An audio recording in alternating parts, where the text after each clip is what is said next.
Magandang araw po dyan sa Pilipinas. Maraming salamat po sa pagkakataong ito na ako po ay makapagbahagi ng aking kaalaman tungkol sa ating kalusugan at ang kalusugan ng ating planeta.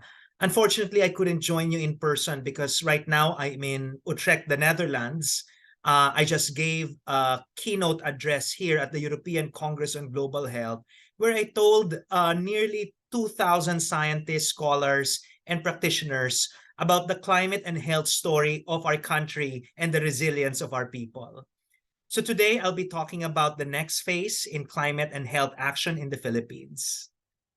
And let me begin by acknowledging the situation where we are in as a country. Of course, a few weeks ago, we commemorated the 10th year anniversary of Typhoon Yolanda. And we know that when extreme events like typhoons or flooding do occur, it's not only our houses or infrastructure, our livelihoods that are affected, our educational systems, our electricity grids being disrupted, but also our health facilities, our health workers, and ultimately the health of our fellow kababayans. And unfortunately, the news around climate change is not very positive in this day and age. We're seeing some of the fastest rates of sea level rise in the world. We have been experiencing heat indices that are so high in degree, unprecedented in our modern history. Our food security is being threatened, and the next pandemic may emerge from the Philippines if we do not get our acts together, because infectious diseases are very sensitive to the changing environment. And we know climate change affects human health in many different ways. I will not be belaboring you with the details of this diagram. You can see many different boxes, multiple arrows, just reinforcing that climate change affects health in multiple pathways. And as you can see on your right, there is really no single disease group that is going to be immune to the effects of climate change. You name it, and it's going to be affected or influenced by the changing climate. Infectious diseases, chronic non-communicable diseases like respiratory and cardiovascular diseases, whether due to exposure to air pollution or exposure to extreme heat. The nutritional gains of our country are expected to be reversed, and mental and emotional health is also going to be affected because the changing environment influences the health of our parts.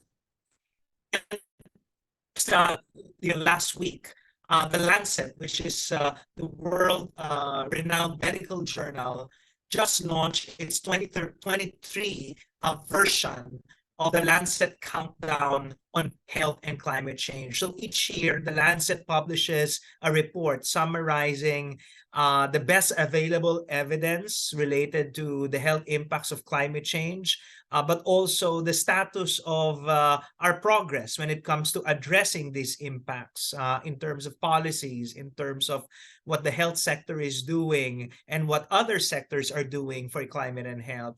And as you can see also here, and again, I will not provide you with the details, some numbers that are really worrisome. For example, we expect 370% more heat-related deaths by mid-century, again, resulting from climate change. 127 million people reporting moderate to severe food insecurity, again, resulting from heat waves and drought and other climate-related effects. And 60% of the 86 days of health-threatening high temperatures during the past year were were exposed, or people were exposed during those days. And more of these days are expected to jeopardize or imperil the health of people worldwide as climate change continues to worsen. And another sad news or bad news is that we thought we have until 2030 to curb our emissions to keep the global average temperature increase below 1.5 degrees Celsius. But scientists now are saying that we only have until 2027. We are, 3 years over or in excess when it comes to our predictions. And that means, in a few weeks' time, it's already 2024. We only have 4 years remaining to reach the goals of the Paris Agreement and to make sure that people are protected from the health impacts of climate change. And that's why it's important that we build what we call climate resilient and low carbon health systems.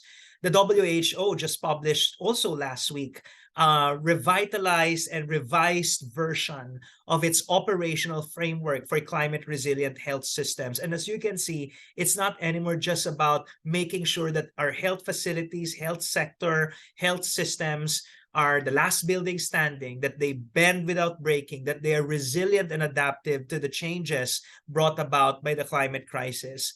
But health systems should also be low carbon and green and sustainable, not contributing to the climate crime, not doing harm, not only to patients and people, but also to the planet. And so if you're interested, this is how the framework looks like. We need to make sure our health systems do not collapse, but instead recover and recover better than before, or even transform to become stronger health systems that also, again, do not harm the planet. And on your right, you will see the framework, you will see the different building blocks of the health system and how climate change considerations can be incorporated into the many different aspects of healthcare delivery and and policy and design. And of course, we in the health sector are very, very happy and thrilled that health now is receiving its well-deserved attention. For example, in the upcoming National Adaptation Plan of our country, or NAP. And I had a great privilege of working with many different colleagues from CCC, from the NPTE, and from the other bodies that participated in the crafting of our country's NAP. And health is central to the NAP. We have many different areas of intervention embedded in the health section of the NAP. And so again, this is welcome development. And now the challenge is to make sure that we implement the entire NAP, including the health commitments and priorities that we identified. And that will require massive health sector mobilization in the coming years. And this is very much aligned with the new 8-point action agenda of the health sector that was launched by the Department of Health in the middle of this year. And you will see that one of the action points of this agenda is a country that is ready for crisis, handa sa crisis or sa crisis. And that includes being ready for the health impacts of climate change, whether they are the abrupt shocks like outbreaks or typhoons and flooding, or the more slow onset effects of climate change, such as increasing heat or sea level rise.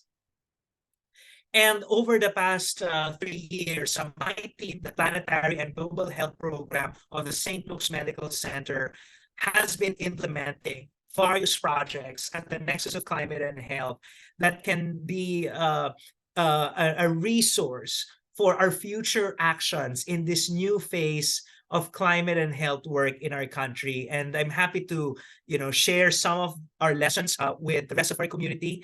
But also it means that we need to expand our tribe, increase our resources and opportunities, and bring more people together in order to make sure that we have healthy communities thriving in the era of a warming planet.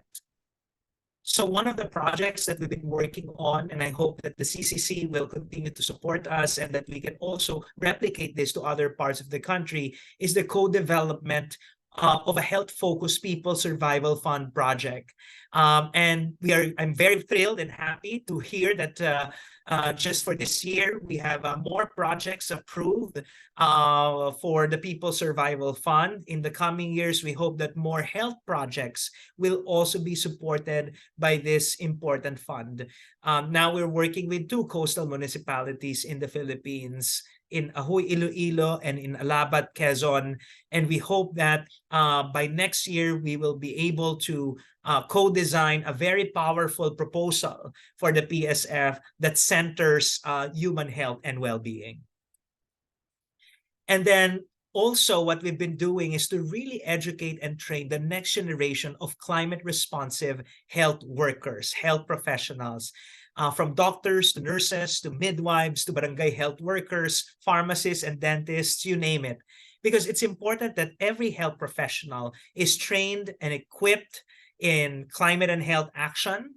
As you can see, these are just some of the photos of our myriad educational activities, our innovative offerings to various health workers. We just finished an international virtual course on planetary health and climate resilient health systems, where we brought together medical students from St. Luke's as well as medical students from 7 other countries, because climate change is a shared issue, a shared global issue. And therefore, there's a lot of opportunity for cross-pollination of ideas, for international knowledge exchange, for joint capacity building of our health workers from different parts of the world. We leverage on digital technology and virtual classrooms, and also depend on a truly global faculty, because we also need to take advantage of the resources and the wisdom and the knowledge and the lessons coming from other parts of the world. So in the coming years, we are still committed to educating more Filipino health professionals. Hopefully, we'll create modules for barangay health workers. We will create more courses on how hospitals can decarbonize, but also enhance their climate resilience, the disaster resilience as well.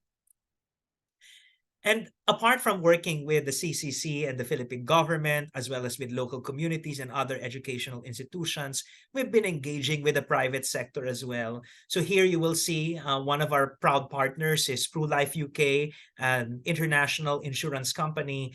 In 2021, we published a report summarizing in layman's terms how will climate change affect the health of Filipinos in the next decade. We've been also working with them in providing financial protection to children and mothers who are affected by climate-sensitive diseases. And we are engaging in deep dialogue with the business and the policy sectors, engaging them, with the scientific community to find ways on how we can finance and support climate and health actions in this country. So now, what are the items in my list of activities and initiatives that we need to undertake as part of this next phase of climate and health action in our country? So first, we need to develop what we call climate services for health. It's about climate information, climate data that is usable for health policy planning and decision making. So we already have some of the tools like Hazard Hunter PH, developed by the Department of Science and Technology. And this should be widely shared with health professionals, the health sector, local health systems, so that it can help them inform their decisions, for example, on where to build their future hospitals and health facilities, or which health facilities need to be relocated because they are at risk of flooding or sea level rise. I just want to highlight that this year, the World Meteorological Organization dedicated its annual State of Climate Services report to human health. And this is an important resource that we can learn a lot from in terms of bridging climate data and health data to make better decisions that will protect people, that will help us anticipate the next epidemic that is going to be driven by the climate crisis. Also, we need to start examining, assessing the different health services that we have in the Philippines and find ways to make them climate smart and climate resilient. I'm just giving one example here, which is HIV/AIDS programming. We know that the Philippines is still one of the several countries in the world with rising HIV/AIDS prevalence in the sea of global decline. And therefore, in the coming years, we will need better HIV/AIDS programming to ensure that we are detecting people living with HIV/AIDS early, and we are providing them with the treatment, the antiretrovirals, the medicines, and the total care that they need. And here, I'm presenting to you a paper that I co-wrote with, in fact, my medical students at St. Luke's, identifying pathways by which climate change affects HIV/AIDS programming. And I hope that this can help inform our future HIV/AIDS programs in the country, making sure that they are resilient against climate change, but also not contributing to carbon pollution. In the next several slides, I am also going to present some of the emerging climate and health issues that I strongly believe we should be examining, studying, putting investments into, and I call on fellow scientists and researchers to be focusing and looking into these emerging issue areas. So first is the less examined and documented health risks of sea level rise. We know that the Philippines is facing some of the fastest rates of sea level rise in the world as an archipelagic country, as a country with lots of low-lying islands and surrounded by a lot of water. And we know that sea level rise can lead to seawater intrusion. When the water coming from the sea intrudes into freshwater systems, that can lead to the increasing salinization of drinking water. And in some parts of the world, like Bangladesh and Vietnam, the health effects of the intake of water that is high in salt as a result of sea level rise is already beginning to be documented. We need to do the same research and inquiry here in the Philippines because many of our kababayans are already beginning to be affected by sea level rise. You go to coastal communities and people are now complaining of water that is high in salt that they obtain from the balon. And of course, worst comes to worst, the sea level rise phenomenon can lead to coastal inundation, which can then lead to forced displacement of entire populations. And that will impact health service delivery as well for these moving populations. The second health and climate issue that we need to be looking into is heat health. How exposure to extreme heat is going to affect the health of Filipinos in the coming years, and how can we build heat-resilient communities, heat-responsive public health systems. Early this year, we have experienced unprecedented high heat indices, never before experienced by many Filipino communities, especially in cities. But unfortunately, we don't have a national heat health plan. We don't have local heat health plans. We have very limited research and innovation happening in terms of adaptation to increasing heat. And it's a good thing that, for example, the likes of the Department of Health are now creating these advisories about heat stroke prevention and management. But ultimately, we need to come up with more structural policy interventions that will protect our communities from extreme heat in the long run. And then the other emerging nexus is the nexus of climate change and mental health. As I've already said a while ago, climate change also influences the health of our brains and our hearts. It's not only a physical health issue, it's a mental and emotional health issue. And of course, we know that when extreme events like typhoons and flooding do occur and they displace communities and affect livelihoods and create disease, people, the victims, do acquire a certain kind of post-traumatic stress that can end in a few days or even last for a lifetime.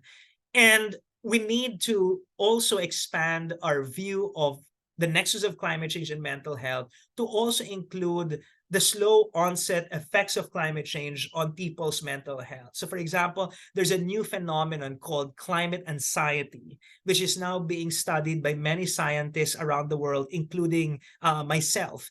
And right now we are investigating on whether climate anxiety is also a Philippine phenomenon, how it manifests in the Philippine population, and more research is needed in order for us to inform mental health policy, planning, and programs so that we can address the growing climate anxiety experience, especially of young people. By the way, in this bar graph, you will see that in this 10-country cross-sectional survey that was published in 2019, what was found out was that the Filipino young people are the most climate anxious in the world. And that requires immediate action from the mental health community, but also from the climate adaptation community as well. So I just described to you some of our initiatives that we need to be expanding, some of the emerging issue areas that we need to be resourcing and investing in. And unfortunately, money for climate and health is still very limited at the global level, but also at the domestic level. Here you will see that out of the 29 billion US dollars that have been allocated for climate adaptation by bilateral and multilateral agencies across the world, only 4.9% were dedicated to health-related adaptation. And only 0.2% of these projects have funding that articulated a specific health objective. So we need to increase the share of the pie of health-related climate adaptation projects in the coming years. And one of the sources of funding, of course, that we need to be tapping, and I understand that the Climate Change Commission, the Philippine government in general, is still working on accessing the Green Climate Fund.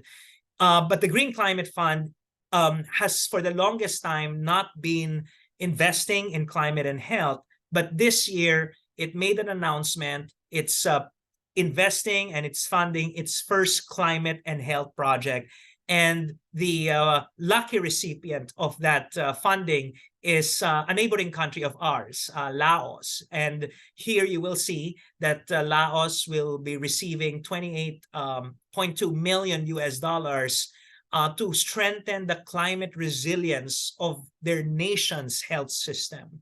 So if Laos can do that, we, the Philippines, can do that as well with a combination of domestic investments in universal healthcare, but also with support from the international community, such as the Green Climate Fund. And also we need to start looking into the People's Survival Fund as well, as I mentioned a while ago, as another additional source of funding for building local climate resilient health systems in our LGUs worldwide, or across the nation rather. And then worldwide, there is also a new initiative of the World Health Organization. It's called ATTACH, the Alliance for Transformative Action on Climate and Health. This is an offshoot of the commitments made by nearly 60 countries during COP26. So in Glasgow, around 60 countries made the commitment to build climate resilient and low carbon national health systems. Unfortunately, the Philippines is not part of the 60 countries, and I'm still urging the Climate Change Commission and the Department of Health to sign up our country in this very important international initiative. Right now, there are around 70 countries that are attached to ATTACH. And I think the Philippines should be attached to ATTACH because it will not only allow us to learn from other countries, we will also be receiving technical support from major climate and health actors. But also, this could be an opportunity for additional funding resources as well, because now a lot of the major funders, bilateral and multilateral funders, are linked to ATTACH, and they are now, finding ways to channel more resources into this network and into the countries that are part of this network. So it's never too late to be attached to ATTACH, and I hope that our government will be participating in this very forward-looking climate and health initiative. And then finally, there's a role also for philanthropy in climate and health. Just recently, I came from London, and I advised the development of this report funded or led by the Wellcome Trust, which is a major global health research funder in the world. And basically, they identified the different pathways by which philanthropic organizations, foundations, can support climate and health activities, research, innovations, projects. So I will not go into the details of this table. You can Google this report. But as you can see, many different areas of climate and health are investable. There's a role for philanthropy and other potential funders to support the many different activities. And it's up to us, the Philippine scientific community, the Philippine policy and practice community dedicated to climate and health, to decide on the priorities, to develop the proposals and the ideas that will be presented to these funders that are becoming more interested in the climate and health nexus. So my main message is that it's time for health-centered climate action. And I hope that we will continue to collaborate in advancing not just the health of our people, but also the health of the planet. Maraming salamat po at mabuhay kayo.